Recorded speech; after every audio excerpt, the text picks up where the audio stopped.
Roli i përcjellës dhe transmetues.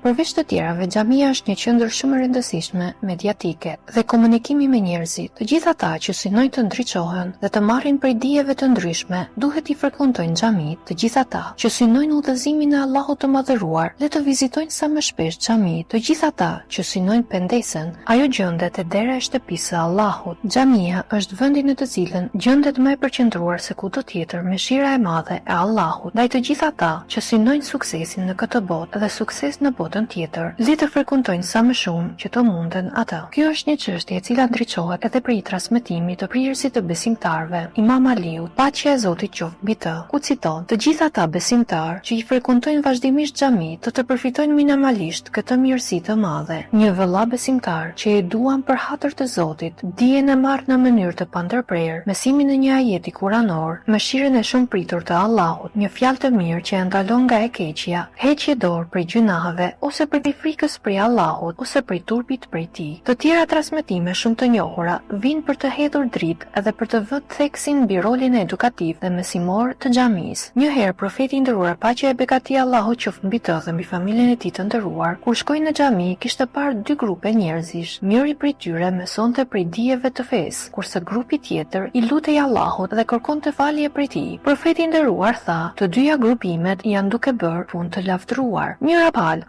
adhuron me përkushtim Allahun e Madhëruar dhe i lutet atij, ndërsa pala tjetër shëron paditurinë me dijen dhe me mësimin e fesë. Këta që mësojnë janë arsyeja për të cilën janë dërguar." Pasi tha kështu, u ul me këtë të fundit. Është e kot të flitet më shumë dhe është e kot të komentosh më tepër. Të gjithë e përfityrojnë dhe e imagjinojnë çdo të thotë një kuvent dijesh, pjesë të cilit është veti i dërguar i Allahut. Paqja e begatia e Allahut qoftë mbi të dhe mbi familjen e tij të nderuar. Është drejta e çdo muslimani që të shpresojë dhe të ndërrojë për një kuvent dije të tillë. Xhamia është një qendër shumë e rëndësishme mediatike dhe informimi. Ky është një dimension tjetër shumë i rëndësishëm, gjithashtu rreth të cilit ka hedhur dritë Imam Khomeini, Zoti qoftë i kënaqur me të. Lidhur me këtë dimension të xhamisë, Imami i nderuar, Zoti qoftë i kënaqur me të, thotë kështu: "Xhamia është qendra më e rëndësishme e medias dhe informimit të muslimanëve." Ai thotë gjithashtu: "Qendra kryesore e medias islame ka qenë xhamia."